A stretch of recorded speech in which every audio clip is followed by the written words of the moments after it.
I have been looking forward to filming this video so much. This is my favourite books I read in 2025.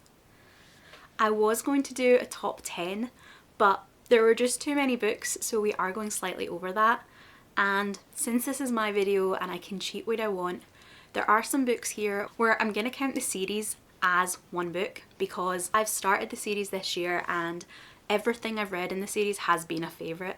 Definitely takes me over a top 10, but they're all fantastic books and I really want to share them with you. These aren't in any kind of real order, I'm just going through them as they come to me, but we're going to start with one of those I've read the series this year and I'm counting it in its entirety. This one specifically, I don't think I've rated any one book 5 stars, but the series as a whole is definitely a 5-star series. And this is Dungeon Crawler Carl by Matt Dinniman. The series starts with Dungeon Crawler Carl, and the book that I am currently on is number 6, The Eye of the Bedlam Bride.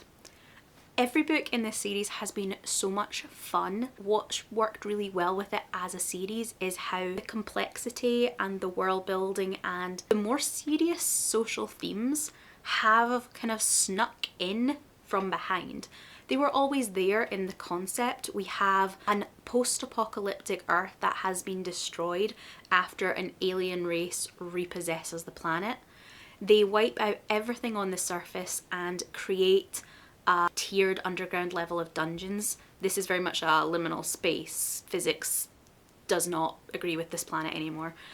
And while most of the humans have been immediately wiped out in that initial kind of crush of the top level, any humans that survive are left in a very desolate wasteland, or they have the option, as most of the survivors do, to enter the dungeon. The dungeon is a televised event where survivors have to battle against each other and monsters of various types to work their way from level to level. In theory, whoever survives to the last level wins. But death count in this series is really high, and you do get the feeling in each book that no one is really safe. Even characters Carl and Donut, who are our protagonists, have really got to love. That doesn't make them safe. There's always a sense of danger and uncertainty in these books, and that is very compelling. As the series goes on, we get to see more of the alien races that are involved in producing this show, this competition. We get to see more of their internal politics. We get to see more of the corruption and manipulation that is involved. Donut is Carl's girlfriend's pet cat that he takes into the dungeon with him, and once they enter the dungeon, Donut becomes fully sentient. I know cats are sentient, but she becomes fully aware. She's able to talk. She's one of the best written female characters I have ever read. Both completely self-obsessed but also very kind. She's a real kind of contradiction of things, and I really enjoy her as a foil to Carl's much more gruff, practical, manly man exterior attitude. Carl himself has a lot of those contradictions in him. Again, that outwardly gruff, very practical, determined thing, but inside he's much more of a thinker. He's very emotionally intelligent. He's very empathetic towards the other characters and to humanity as a whole, who he does try and protect as much as he can along the way as they go through different levels. Overall, it's just been a brilliant series, and I'm so glad that it got so much hype this year suddenly, and that put it on my radar, because I would have never picked up this book without BookTube. It's lit RPG, which is not my thing. It's sci-fi, which is not my thing. It's dystopian, which is not my thing. And it does a lot of humour, which is not my thing. Everything about this book shouldn't have worked for me, and yet I'm completely hooked in the series. I'm, as I said, currently reading the 6th book, and I have every intention to read the 7th before the 8th book comes out. And I wouldn't have done that if it wasn't for other readers recommending it. To jump back to January, another one of my favourite books of the year that has actually held its place for 12 months, which is impressive, is The Nightmare Before Kissmas by Sara Raasch. This is such a strange concept for a romance novel. We have a world where holidays like Christmas, Valentine's Day, Halloween are embodied in families, and these families run the holiday through magic in the world, a bit like a corporation there's alliances made and it's about prestige. It's strange, but it works. And this particular book is about the heir to Christmas falling in love with the Prince of Halloween. And it's kind of a fake dating storyline, but yes, it's a fake friendship storyline that evolves into a romance. The chemistry in this is off the charts. The banter is brilliant. I had such fun reading this book, and it was a complete 5-star. I had every intention of rereading it before Christmas this year, but this is a duology. The second part is the second son of Christmas and the Prince of St. Patrick's Day, called Go Luck Yourself. You can find that one in my worst books of the year video. So I will say that this one though, top tier. Read it as a standalone. Another series that I started this year and I'm now completely caught up to book 5 because I've loved it is The 3 Dahlia Mysteries by Katy Watson. The concept of the series in book 1 is that there is a literary character called Dahlia Lively. She's a bit like a Phryne Fisher or a young Miss Marple. She comes from a book series that has been adapted multiple times over the years. We had movies in the 80s, we had a TV series in the noughties, and now in the 2020s we're having a new big budget Hollywood adaptation. The actresses that have played Dahlia over the years, Rosamund, Caro and Posey, are obviously different ages. We have, I think, 60s, 40s and 20s. And they are all brought together for a Dahlia convention that is promoting this new movie. And an Agatha-style Christie murder occurs. The 3 of them are thrown together and have to investigate. They become friends and genuinely enjoy investigating these things together. I love each of our main characters on their own, but I also really love that we're getting to see these very different women from very different backgrounds, very different personalities and worldviews and ages all come together. We get a really lovely mix of sleuths here. It both works in the sense of you enjoy seeing the characters interacting, but also I think it's a really smart choice in terms of writing a mystery novel, because you can have Rosamund, who's older, thinking of one type of way of finding information out, whereas Posey, who's much younger, has a completely different way, and it balances together. It gives us great insight. The first one is called The 3 Dahlias. The one that I've most recently read was A Very Deadly Night at the Theatre, and I think the next one coming out this year is Set Aboard a Cruise Ship. This series is going to be one of the cozy mystery series that I now recommend constantly. I read, I think, the first 4 books all back to back during the Get a Clue readathon. I was having a really rough month.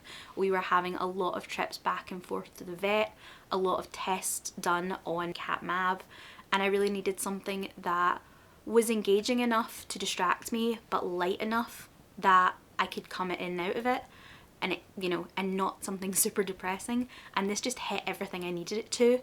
So I was a little bit apprehensive when it came to reading the 5th book just in December there, because I thought maybe the moment was part of it. But I love that book every bit as much as the others, and I'm fully hooked on the series. Another top book of the year, and I think this one I don't think I need to tell you a lot about, Sunrise on the Reaping by Suzanne Collins. This is the prequel novel to The Hunger Games, the sequel to the prequel. We're following the games of Katniss's mentor Haymitch 25 years before our Hunger Games. I'm fascinated in how much pre-planning Suzanne Collins does, because there's lots and lots of callbacks to a book that she wrote 20 years ago. I'm fascinated to know how much of that was very cleverly finding things to pull, and how much of it was things that she seeded in at the beginning of the Hunger Games. I don't know, but it was incredibly well done. It felt incredibly organic, but at the same time it is so of its moment, because so many things in this are very clearly critiques of our current world, done in the way that literature's supposed to do it. It's a great story, but it's also making some very important points, and it was wonderfully, majestically done. I had a fantastic time with it. I hadn't been planning on reading it, or at least I hadn't been planning on reading it until a lot of the hype died down. I would pick it up whenever we got to it, but there was just so much discussion around it that I picked it up the week it came out, and I was absolutely hooked. I did nothing else for days. It's a fantastic installment. If you've enjoyed The Hunger Games, I very much recommend this one. Next, I have another kind of a series choice for you, but I'm two of a trilogy. Not because I didn't love Little Thieves, but because that was a reread for me, so I'm not going to count it. But this year I reread Little Thieves by Margaret Owen, and then I continued and finished the trilogy as part of a read-along that was being hosted on BookTube by Leandra at the TBR Zero and Margaret at the Word Nerd. After Little Thieves, we went on to Painted Devils, which was a 5-star read, and then finished up the trilogy with Holy Terrors, which was another 5-star read. This one, I do see the critiques. There were definitely issues with the pacing. The ending suffered, I think, a little bit of that Lord of the Rings and then type of moment. The ending, the last act, almost added in a whole new genre, a kind of sci-fi element that hadn't been in the rest of the series. But overall, I had a fantastic time. This one specifically adds a very one-by-one style mystery, and I really like that. But if I had to pick a book in the trilogy to really, you know, this was the peak, then Painted Devils, I suppose, is the book that I would put on this absolutely best of the year list. Although, like I say, it is fully representing its entire trilogy. Vanya is the evil maid in the Goose Girl fairy tale that steals magic pearls that allow her to impersonate Princess Giselle, marry the prince, and take her life without killing her, obviously. Vanya is also a thief. She breaks into houses, she steals money from the rich and keeps it. And in the first book, she steals from the wrong person, she angers the wrong god, and she is under a curse where unless she can do something truly selfless, she's going to turn gradually into gemstones. The next book deals more with Vanya's history. It's about her family, how she became the indentured servant that she becomes at the very beginning of Little Thieves. And then Holy Terrors expands Vanya's family again. It expands that Germanic folklore that is rife through these stories, and it builds out a whole world. Really expands out from the very personal tale that we're telling in the beginning. I loved Painted Devils. It had loads happening in it, but we also got a really great dynamic, a really beautiful relationship in Emmerich and Vanya. They are a great couple. They're the kind of couple you love to root for, where they both make each other better and make each other worse and push and pull at each other, and they very clearly are completely in love with each other. They're devoted to each other, they're the best of friends, but they also wind each other up relentlessly, and it was fantastic to read. I loved Margaret Owen's writing. The chemistry she worked into these two was fantastic.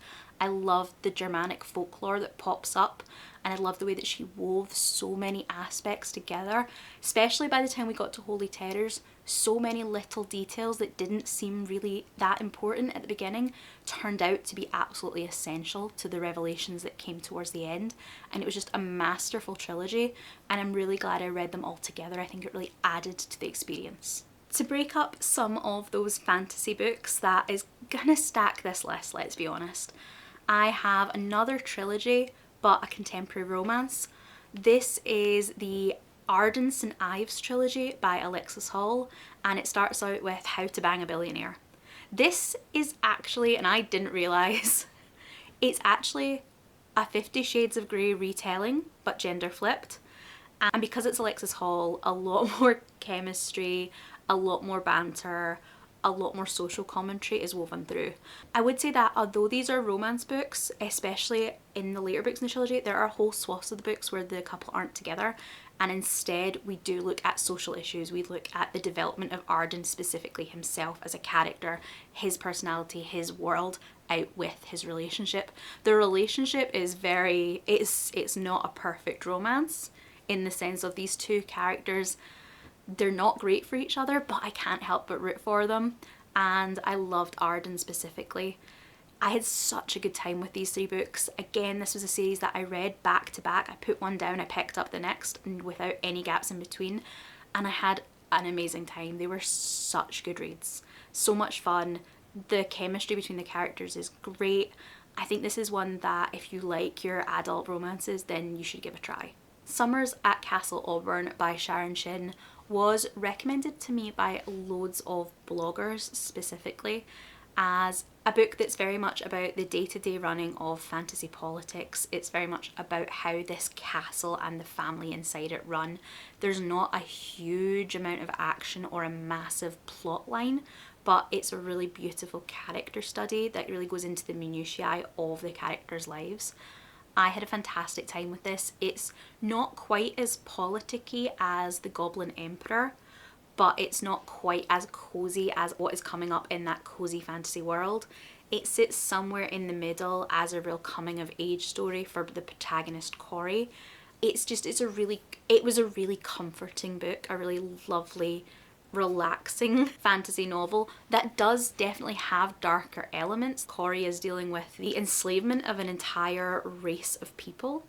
And we see her over the course of the story go from a child where this is just how the world is to gradually realizing the wrongs that are being done and gradually work towards undoing those wrongs, breaking bonds and having to go up against the people she thought she loved and trusted along the way. It's a really, really beautiful character study. It's a really lovely arc. I plan to reread this sometime this year. I think it's one that you might get more out of on a rereading. I definitely want to read more of Sharon Shinn's work in the future. I'm just not sure where to go next. Next I have Direct Descendant by Tanya Huff.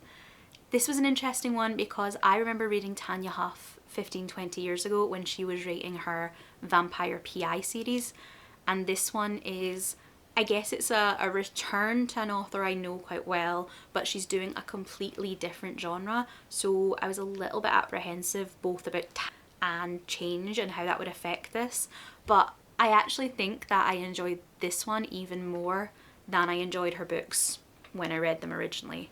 Direct Descendant is somewhere in that cozy horror world. We have a town that is not controlled, but I guess enabled by eldritch horrors and the town just kind of plods along and gets on with itself, but then someone comes in to investigate a death and we have to start covering up things, we have to start looking into different changes. It's a hard book to describe in that there's not a massive amount of plot to this one, and I also think although there's a romance, the sapphic romance is central to the story, it's also not exactly a romance.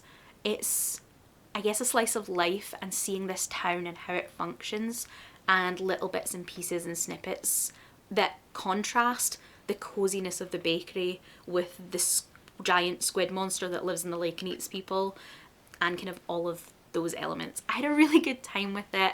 I really enjoyed it. It was something totally different, and I think it cemented that cozy horror as being a real genre that I want to look for more of in the coming year. Then this year I really wanted to try and find some romantasy that really worked for me. Romantasy is such a big genre at the moment, and I find that the ones that have been really popular, so the ones that have been the easiest for me as a non-romantasy reader to see and be made aware of, are ones that have never really worked for me. And so this year I really wanted to see if I could find some romantasy that did. I was lucky enough that I did. A Holy Maiden's Guide to Getting Kidnapped by Katy Nyquist centres around Isabel, who is our titular Holy Maiden, and she has the power to heal people with her touch, but every life she saves costs her a day of her own life. She's living in quite a repressive, religiously authoritarian world, and she survives and actually wields a fair amount of power herself by being outwardly submissive, outwardly feminine, passive, but actually being an incredibly canny political manipulator who is able to subtly influence the men in charge into making the religious and social changes that she wants them to. This book did a really great job of showing different women, both with political designs, both with the best of intentions, and how they would come about it in different ways, showing feminism in two different types of way. We have Isabel with her more undercover, subtle manipulations, and we have her almost rival character, they butt heads so often, who wants to go about things more openly, who is more outwardly feminist, but we actually see that Isabel often gets more done. The book has so much going for it. Some representation in this that I've never seen before, in that Isabel is face blind, and that face blindness is something that is actually mentioned throughout the novel. It actually plays a part in showing you where she might struggle, how she might adapt, and I thought that was so unique and clever. We have a trans love interest, fantastic chemistry, and we have a really interesting dynamic where Isabel, the female character, is by far the more dominant, and our love interest, the Dark Lord that's all powerful that everyone fears, is actually quite submissive. It was a fantastic book. I really loved this one. I'm really excited to see what the author puts out next. I think it's one of these standalones in a shared universe type of deals, and I'll definitely have that pre-ordered. This is potentially one of my favourite political fantasies, and finding that in a romantasy novel just made it such a good in for me. It made the whole genre feel really accessible. I really enjoyed it. The Phoenix Keeper by S.A. Maclean. This is a romantasy, but it's a cozy romantasy, so it's a very slice of life type story. There's not a massive amount of stakes until the very end, or at least the high stakes aren't end of the world type stakes. They're very, very personal. This is about Isla, who has always dreamed of being a phoenix keeper, and she finally gets the gig at this magical zoo to tend to their one and only phoenix. Phoenixes are an endangered species, and she really, really wants to be part of the breeding program, and she is having to publicise the zoo that she works at, their enclosure, the program they have in mind. She really wants to take on that responsibility, the prestige of breeding these specific breed of phoenix that she has always dreamed of. I love the zoo in this. There's a map at the start. I think I said in the video where I talked about this one, I would want posters and maps, artwork of this fictional zoo. I want an Animal Crossing type game that is based in the zoo. I want spin-off novels from different keepers. I want an animated Studio Ghibli type based on this novel. It manages to do that cozy thing really well. It gives you some unique takes on the magical creatures. It fleshes them out to feel more like genuine animals, genuine subspecies of type of animal.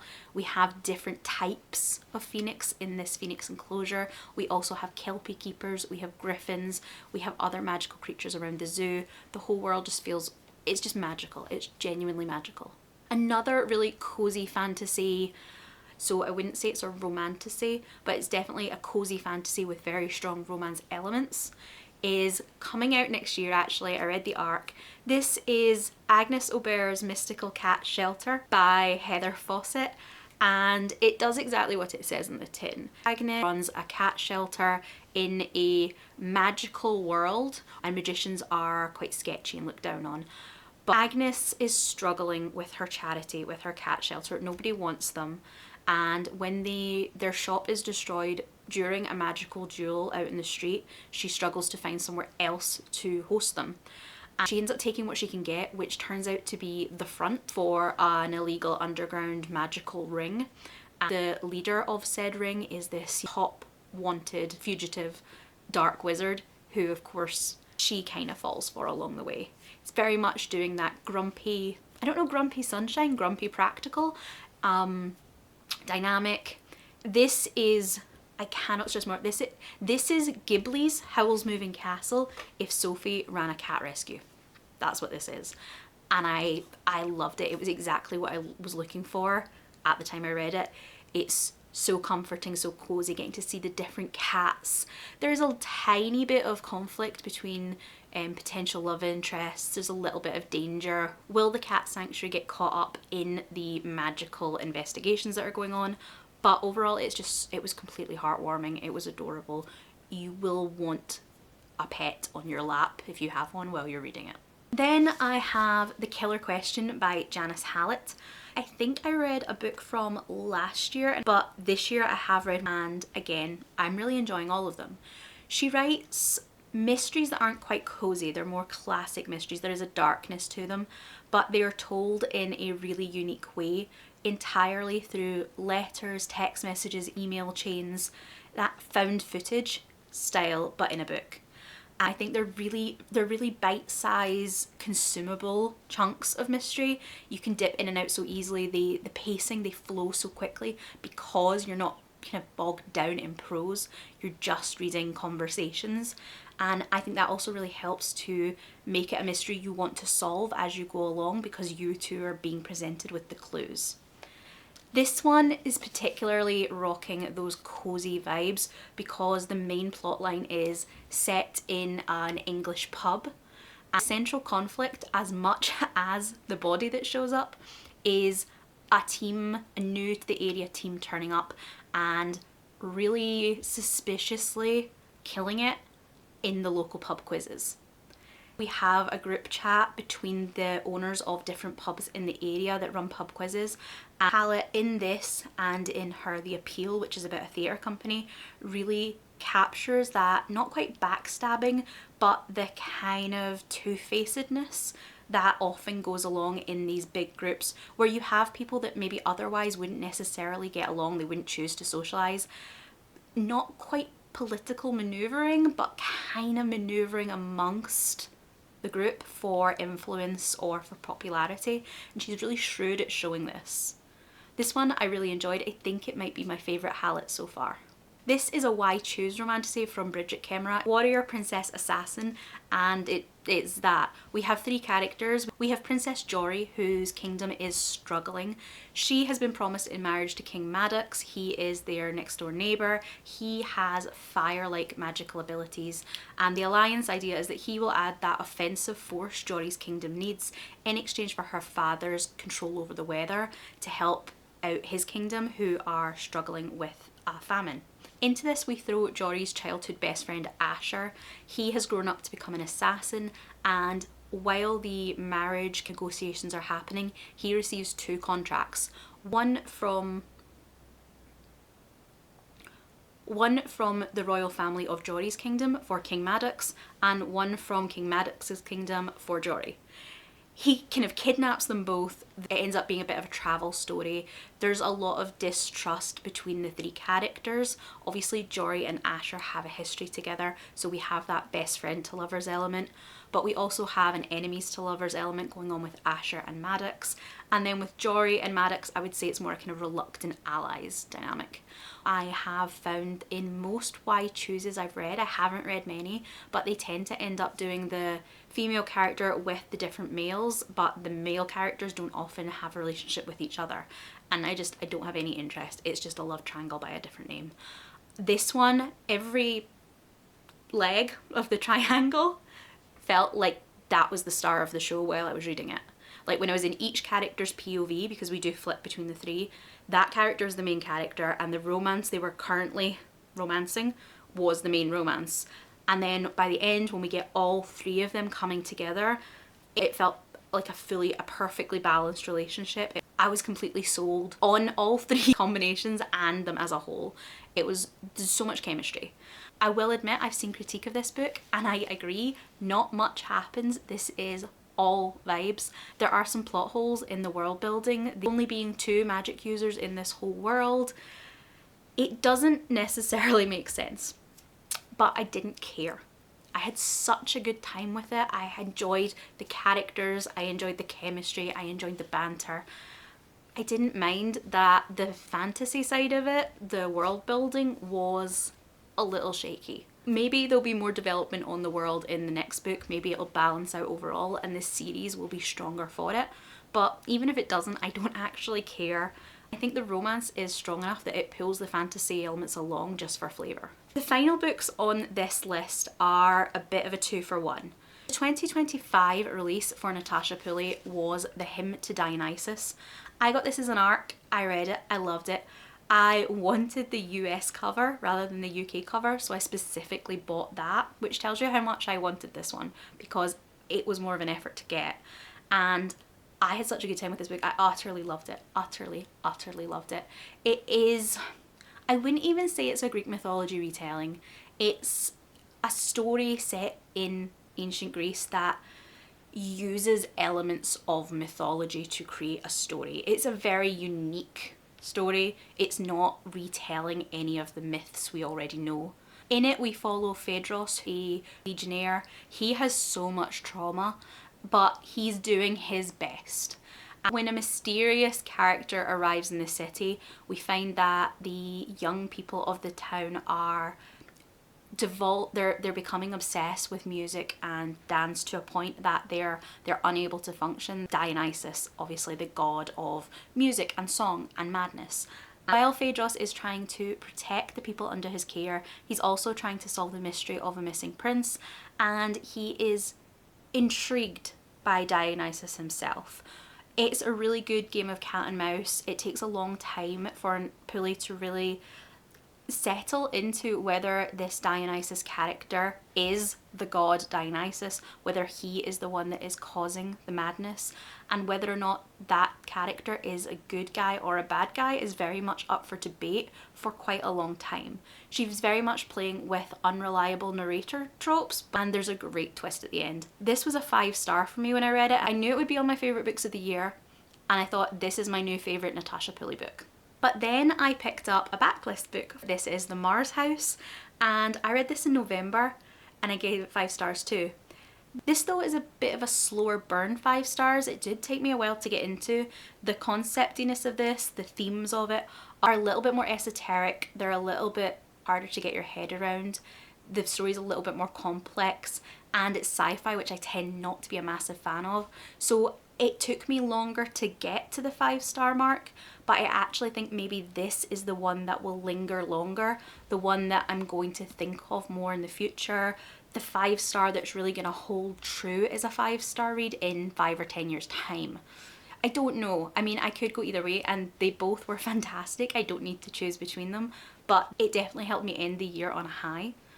This is about January. He is the star performer in the London Ballet.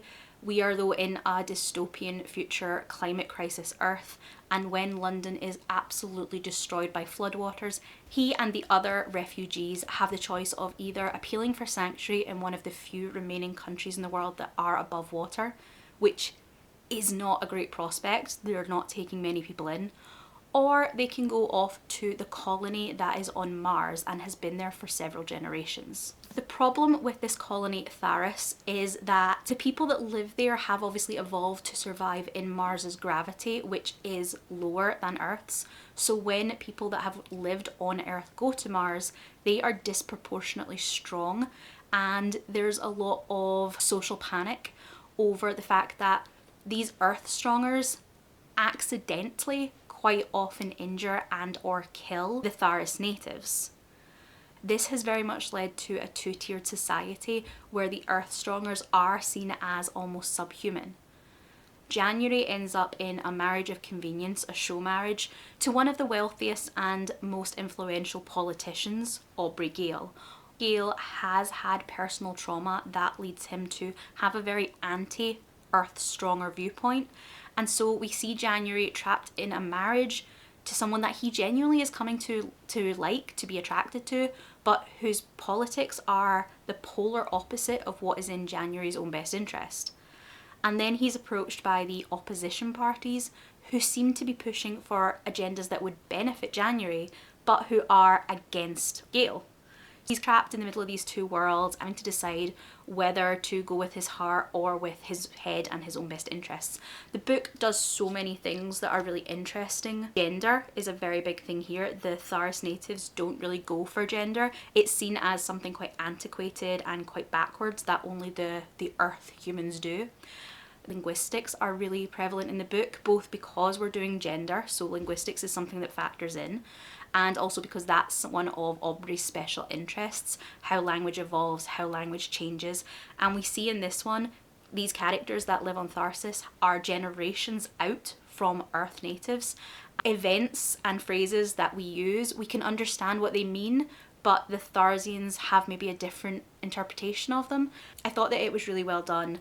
And obviously immigration is a huge thing in this book. This is a real immigration narrative coming at it in a really nuanced way, in that while I do think you're obviously going to agree one way or the other, Natasha Pulley does manage to present a compelling argument for each side of the debate, whether you end up agreeing with it or not. So those are the best books I read in 2025, and it was a fantastic reading year for me. I loved all of these books. I hope I'm going to read them again, whether it's this year or whether it's next year. The ones that have sequels coming out, I'm going to be pre-ordering and I'm going to be at the very front of the line. I hope that you have found something here that you would want to pick up, and I'd love to hear what your favourite book of the year was. Let me know in the comments, subscribe to the channel if you want to see more from me this year, and I really hope that I'm going to see you in the next video. Goodbye.